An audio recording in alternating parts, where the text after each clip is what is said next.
ఆరోగ్యాభిలాషులందరికీ నా హృదయపూర్వక నమస్కారములు.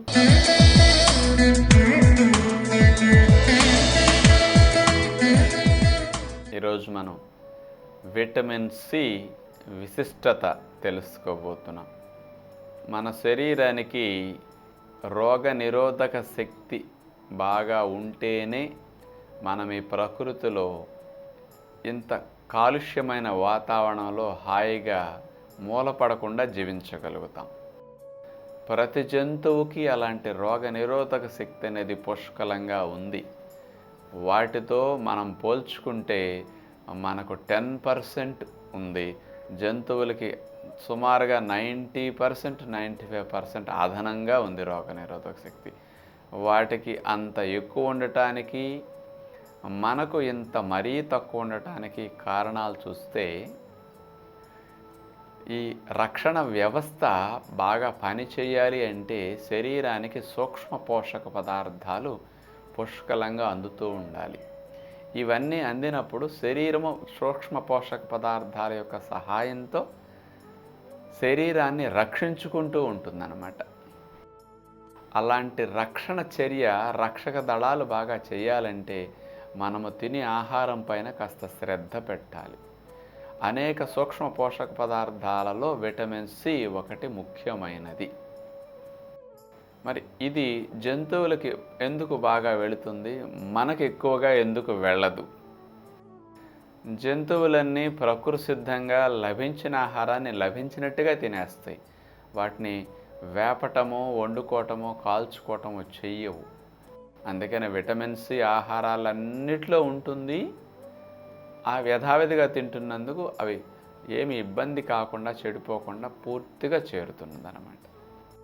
మన విషయానికి వస్తే మనం వండుతాం, పిండుతాం, వేపుతాం, దేవుతాం. ఇన్ని పనులు చేసినప్పుడు ఆ వేడికి విటమిన్ సి నశిస్తుంది. అది హీట్కి ఉండదు. మనం రోజు 4 పూట్ల వండినవే తిన్నామనుకోండి, మరి 4 పూట్ల తిన్నప్పుడు ఈ వండిన ఆహారాలన్నింటిలో విటమిన్ సి నశిస్తుంది. మరి మన శరీరానికి కావలసిన విటమిన్ సి ఎక్కడి నుంచి వస్తుంది?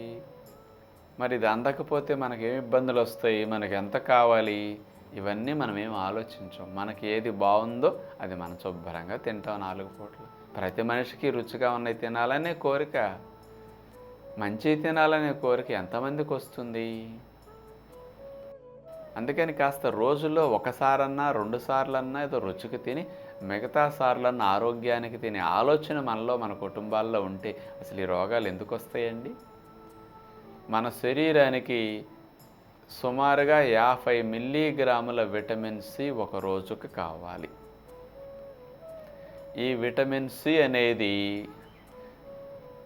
కణాలలో ఏదన్నా సమస్యలున్న, అవయవాల్లో ఇన్ఫెక్షన్స్ ఏదన్నా ఉన్నా వాటిని మాన్పటానికి, అంటే ఇన్ఫెక్షన్ త్వరగా తగ్గటానికి, అక్కడ అవయవాలు త్వరగా కోలుకోవటానికి ఇది ప్రధాన కారణం. దెబ్బలు, గాయాలు అయినప్పుడు త్వరగా అక్కడ మాన్పటానికి విటమిన్ సి కావాలి. కణజాలం జబ్బులు బారిన పడకుండా రక్షించుకోవటానికి ముందు నుంచి విటమిన్ సి కావాలి.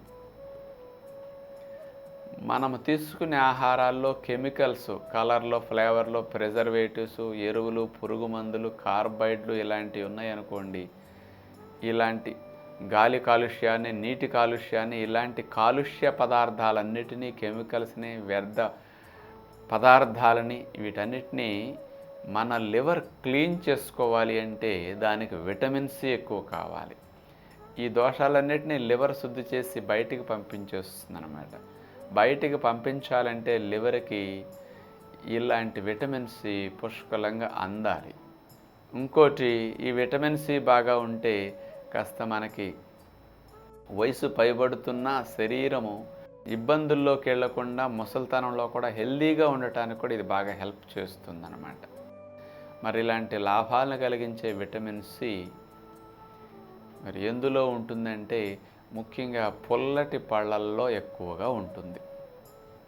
అంటే బాగా లభిస్తుంది మనకి ఈ పుల్లటి ఆహారాలు. అంటే బత్తాయి, కమల, దానిమ్మ, నిమ్మ ఇట్లాంటి వాటిలో అన్నిట్లో లభిస్తుంది.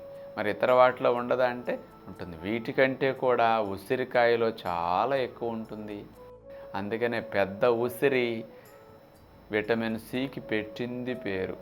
అందుకని మన వెనకటి వారు ప్రతి దొడ్లో ఒక ఉసిరి చెట్టు వేసుకుని, ఉసిరి చెట్టు నుంచి వచ్చే ఆ కాయల్ని ఆ సంవత్సరం కోసుకుని, వాటిని ముక్కలు కోసి ఎండపెట్టి వాటిని ఇంట్లో ఉంచుకుని రోజు అట్లా చప్పరించేవారు అప్పుడప్పుడన్నా. ఎండకి విటమిన్ సి నశించదండి, దాని గుణం అది. పొయ్యి మీద పెట్టిన వాటికి నశిస్తుంది. అందుకని ఉసిరి చెట్టు యొక్క లాభాన్ని మన పూర్వీకుల ఔషధ గుణాలని గ్రహించి, ముఖ్యంగా ఎక్కువ లాభం ఉసిరిలో ఔషధ గుణం విటమిన్ సినే. ఎందుకంటే 3 పూట్ల గింజన్నం తినే మనుషులకి ఉడికినవి కదా, మరి రోగనిరోధక శక్తి ఉండదు. అందుకని విటమిన్ సి కోసం ఏమీ లేవు కాబట్టి సంవత్సరం పొడుగునా ఇక చెడిపోకుండా రూపంలో ఉంటుంది అది. ఎండబెట్టిన ఉసిరి ముక్కలు, ఆ ముక్కల్ని చప్పరించేవారు. మరి ఉసిరికాయ ఇంత లాభాన్ని ఇస్తున్నది అంటే హయ్యెస్ట్ విటమిన్ సి ఉన్న ఆహారం అంటే పెద్ద ఉసిరి, ఇదే నెంబర్ 1. ఇక ఇంత మేలు చేసిన ఉసిరి చెట్టుకి మనం ఏమీ చేయలేం కదా, కనీసం థ్యాంక్స్ అన్నా చెబుదామని కార్తీక మాసంలో దాని చుట్టూ 3 ప్రదక్షిణలు చేసి దానికి ఓట్లు పెట్టి ఒక నమస్కారం పెట్టి నీకు థ్యాంక్స్ అమ్మా. ఇది భారతీయ సంస్కృతి. అంత ఉపయోగపడింది కాబట్టి దాని రుణాన్ని తీర్చుకోవటం కోసం ఇది ఇలాంటి ఆచారాలు అన్నమాట. రావి చెట్టుకి బొట్లు పెట్టి దండం పెట్టి చుట్టూరు ప్రదక్షిణ చేస్తుంటారు. పిచ్చి జనం చెట్టుకు ప్రదక్షిణ ఏంటి అనుకోవచ్చు ఈ రోజుల్లో చదువుకున్నవారు. 24 గంటల్లో ప్రాణవాయువుని నిరాటంకంగా ఎక్కువ ప్రాణవాయువుని విడుదల చేసేది రావి చెట్టు. అందుకని ఊళ్ళో ఎక్కడ పెడితే అక్కడ రావి చెట్లు పెడతారు. అరుగులు కట్టిన రచ్చబండల దగ్గర చూడండి రావి చెట్లే ఉంటాయి. అక్కడ కూర్చుంటే మంచి ప్రాణవాయువు తీసుకుంటారు. ఇంత మేలు చేస్తున్నది కదా, నీకేమి ఇవ్వగలుగుతాం, ఇదిగో నీకు ఒక నమస్కారం అని దానికి ఒక గౌరవాన్ని, మనకి కృతజ్ఞతని తెలియచేసే సిద్ధాంతాలు ఇవన్నీ. అందుకని ఉసిరికాయ అంత మంచిది, చిన్న ఉసిరి పెద్ద ఉసిరి. ఇక మనం జామకాయ తీసుకుంటే అసలు ఇంత జామకాయ తీసుకుంటే ఒక రోజు మొత్తానికి సరిపడా విటమిన్ వెళ్ళిపోతుంది, అంత ఎక్కువ ఉంటుంది జామకాయలో కూడా. 100 గ్రామ్స్ జామలో సుమారుగా 200 మిల్లీగ్రాముల విటమిన్ సి ఉంటుందంటే ఇంత కాయలో. అంటే మరీ చిన్నదైతే ఒక రోజు 2 రోజులకు వస్తుంది, కానీ ఈ సైజు కాయ తిన్నామంటే 2 రోజులకు 3 రోజులకు సరిపడా వెళ్ళిపోతుంది అనమాట. కానీ ఈ విటమిన్ సి నిలవ ఉండదు లోపల. ఈరోజు తిన్నాం కదా, ఒక పెద్ద జాంకాయ 2 రోజులకు 4 రోజులకు వస్తుందన్నారు కదా రాజుగారని 4 రోజులు ఆపేసామనుకోండి, ఇది ఏ రోజుగా రోజు ఎక్కువైతే కిందకు పోతుంది. మళ్ళీ రోజు తినాల్సిందే, అప్పుడే మనకి విటమిన్ సి లభిస్తుంది అనమాట. అందుకని ప్రతిరోజు మనం పిల్లలకి కొంచెం సహజమైన పండ్ల రసాలు, ఆ బత్తాయి కమల లాంటి రసాలు స్కూల్ నుంచి వచ్చిన వెంటనే ఒక గ్లాసుడు తాగిస్తే చాలా మంచిది. రోజు ఒక ఆహారంలో కాస్త మొలకలు ఎత్తిన విత్తనాలు, వాటితో పాటు ఒక జామకాయ 2 జామకాయలు, పండ్లు ఇట్లాంటివి ఎక్కువ తీసుకోవటం. లేదా మనం సాయంకాలం పూట ఆహారాన్ని అన్నం వండుకోకుండా 6 గంటలకల్లా 3-4 రకాల పళ్ళు కడుపు నిండా తినేస్తే 2-3 జామకాయలు 2-3 అరటిపళ్ళు భోజనం అయిపోతుంది. అంటే ఎన్ని సంవత్సరాలుగా ఉడికినవే తిన్నాం, అలవాటైంది కాబట్టి నేను ఇట్లాగే తింటానండి, నాకు ఇవే ఇష్టం అనుకుంటే మనం మారకపోతే రోగాలు ఎట్లా తగ్గుతాయి చెప్పండి. అందుకని ఆలోచనలు మార్చాలి, మనం తినే విధానాలు మార్చుకోవాలి. అందుకని ఎంత ప్రకృతి సిద్ధంగా మన ఆహారం ఉంటుందో మనకు ఆరోగ్యం అంత సహజంగా లభిస్తుంది అనమాట. ఎంత ప్రకృతి విరుద్ధంగా మన ఆహారం ఉంటుందో మనకు అనారోగ్య సమస్యలు అంత ఎక్కువగా వస్తూ ఉంటాయి.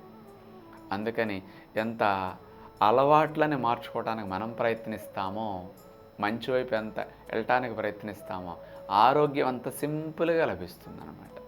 దీనికోసం పెద్ద ఎక్కువ కష్టపడక్కర్లా, పెద్ద గందరగోళం ఏం చేయక్కర్లా. ఆరోగ్యం కావాలంటే మంచి అలవాట్లను కాస్త ఆచరణలో పెట్టుకోవాలన్నమాట. అలాంటి విటమిన్ సిని మీకు మీ పిల్లలకి మరి రెగ్యులర్గా మీరు అందించాలి అంటే వండకుండా తినాలి, గుర్తుపెట్టుకోండి. వేడి చేసిన వాటిలో నశిస్తుంది. వేడి చెయ్యని, పొయ్యి మీద పెట్టని, నూనెలో దేవన ఆహారాలు ఎంత పర్సంటేజ్ మనం ప్రతిరోజు తింటున్నామా అనేది కాస్త లెక్క చూసుకోండి. అందుకని ఆ ప్రకృతి మాత పండించిన ఆహారాలు అలా వెళ్ళిపోతే ఆరోగ్యం చాలా సింపుల్గా లభిస్తుంది అన్నమాట. అందుకని ఇలాంటి విటమిన్ సిని దెబ్బలు, గాయాలు, ఇన్ఫెక్షన్స్, ఆపరేషన్లు, ఏదన్నా మంచాల మీద పడున్న సమస్యలు వచ్చినప్పుడు ఇది ఇంకా ఎక్కువగా అందించాలన్నమాట. సిగరెట్లు తాగేవారికి విటమిన్ సి ఇంకెక్కువ ఖర్చు అయిపోతుంది దాన్ని గెంటటానికి. వాళ్ళు ఇంకా 50 మిల్లీగ్రాములు మనం తీసుకుంటే సిగరెట్లు తాగేవారు 100 మిల్లీగ్రాములు తీసుకోవాలి. మీరు దగ్గర ఓ 40-50% ఎక్సెస్ ఖర్చు అయిపోతుంది. ఎంతంత దోషాలు ఎక్కువ నా ఆహారం తింటున్నాం అనుకోండి, ఇది ఇంకెక్కువ కావాలి క్లీనింగ్ చేసుకోవటానికి. అందుకని మనకి ఇలాంటి ఆహారాలు చాలా హెల్ప్ చేస్తాయి. కాబట్టి మీ అలవాట్లు మార్చుకుని పిల్లలకు కూడా ఇలాంటి మంచి ఆహారాలని మీతో పాటు అందిస్తూ మీ కుటుంబ ఆరోగ్య పరిరక్షణకి మీరు ఆలోచనలు మార్చుకుంటారని మీ అందరికీ విజ్ఞప్తి చేస్తూ అందరికీ సెలవు. నమస్కారం.